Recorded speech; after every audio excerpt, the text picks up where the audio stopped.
তারা চায় এই দুই পক্ষের মধ্যে একটা সংঘাত লাগায় রাখতে, একটা প্রতিহিংসার ভাব তৈরি করে রাখতে। এতে তাদের বেনিফিট, তারা তখন বার্গেনিং করার সুযোগ পায়। বার্গেনিং শ্রমিকদেরকে, কর্মচারীদেরকে বেনিফিট দেওয়ার জন্য নয়, বার্গেনিং তাদেরকে বিক্রি করে নিজের বেনিফিট আদায় করার জন্য।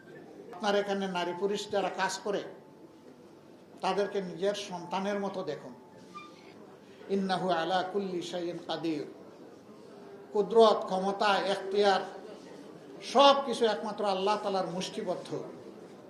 এ যখন মানুষ চিন্তা করবে যে at the day of final judgement, শেষ বিচারের দিনে আল্লাহ তাআলার মুখোমুখি আমাকে হতেই হবে, ইয়াউমুল কিয়ামা। বিকাশ পেমেন্টে 10,000 টাকার বেশি অফার।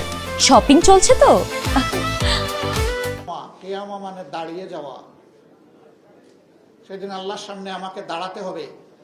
তখন এই মানুষের দ্বারা কোনো মানুষের হক নষ্ট হতে পারে না, ইজ্জত লুণ্ঠিত হতে পারে না, জীবনের উপরে আঘাত আসতে পারে না।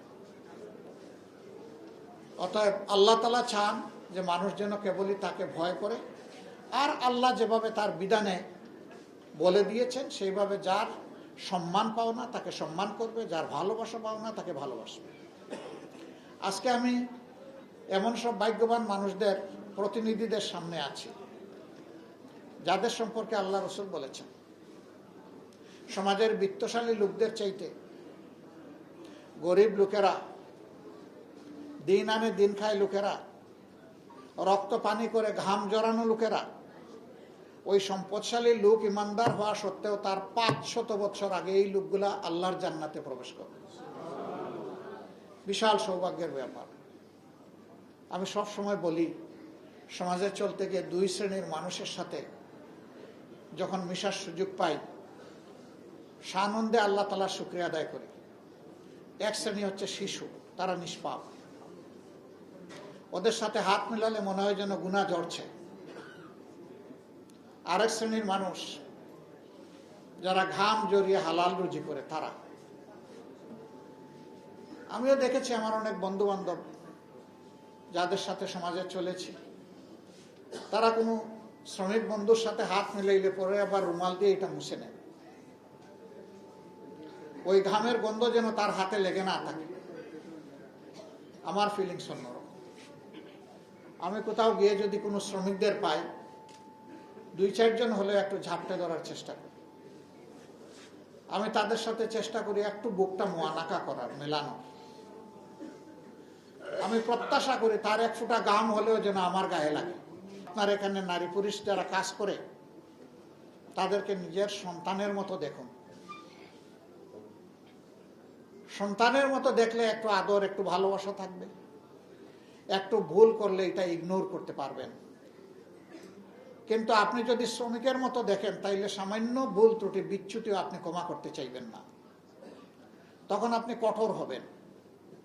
আপনি যখন কঠোর হবেন, আপনার সহকর্মী তখন মনে মনে ভাববে, আমার সর্বসত্তা যোগ্যতা উজাড় করে আমি দিয়েই যাচ্ছি, কিন্তু মানুষ হিসাবে তার কাছে তো আমার কোনো মূল্যায়ন নেই, আমার জন্য শ্রদ্ধা ভালোবাসার একটু জায়গা নেই। কিন্তু সে যখন দেখবে উল্টা দিকে যে আপনি ঠিকই সন্তানের মতো আদর করেন, ভুল করলেও মাথায় হাত বুলিয়ে দিয়ে বলেন, আমি তোমার কাছে এটা আশা করিনি, তোমার জন্য দোয়া থাকলো। আপনার শাসনের জন্য এনাফ ইজ এনাফ। আপনি গালি দিয়ে, ধমক দিয়ে, পুলিশে ধরিয়ে দিয়ে, চাবুক মেরে আপনি শাসন করে কোনো বেনিফিট পাবেন না। আপনি আদরের সাথে একটু শাসন জড়াই দেন, that will be best administration. আপনি সেটা করেন। কিন্তু যখন একজন শ্রমিক দেখে না, আমার কাজের মূল্যায়ন হয় আমার শ্রমঘণ্টা দিয়ে, আমার ওয়ার্ক ডেলিভারি দিয়ে, তখন সেও ঘড়ির দিকে তাকাইতে থাকে, কখন আমার সময়টা শেষ হবে। এখানে বাড়তি কিছু থাকে না। সন্তান এবং পিতার সম্পর্ক যদি থাকে, কাজ শেষ হয়ে গেল গিয়ে জিজ্ঞেস করবে, আমার কি আর কিছু করার সুযোগ আছে? হয়তো সুযোগ নাই, তিনি স্নেহভরে একটা হাসি দিয়ে বলবেন, আলহামদুলিল্লাহ যথেষ্ট হয়েছে, এখন বিশ্রামে যাব, আগামীকালকে ইনশাল্লাহ আবার দেখা হবে। এই পরিবেশটা আমরা চাইলেই সৃষ্টি করতে পারি, কিন্তু মাঝখানে কিছু লোক আছে, তারা এটা চায় না। তারা চায় এই দুই পক্ষের মধ্যে একটা সংঘাত লাগাই রাখতে, একটা প্রতিহিংসার ভাব তৈরি করে রাখতে। এতে তাদের বেনিফিট, তারা তখন বার্গেনিং করার সুযোগ পায়। বার্গেনিং শ্রমিকদেরকে, কর্মচারীদেরকে বেনিফিট দেওয়ার জন্য নয়, বার্গেনিং তাদেরকে বিক্রি করে নিজের বেনিফিট আদায় করার জন্য। এবং এর ফলে আমাদের প্রত্যেকটি উদ্যোগ, আমরা দারুণ চ্যালেঞ্জের মুখে পড়ি, কখনো কখনো ব্যর্থতায় পর্যবসিত হয়। ওই উদ্যোগ যখন ব্যর্থ হবে তখন আপনিও ব্যর্থ, আপনারও জায়গা নাই আর কাজ করার। কিন্তু ওই ধূর্ত লোকগুলা কিন্তু হারায় না, হারিয়ে যায় আমাদের সাধারণ শ্রমিকেরা।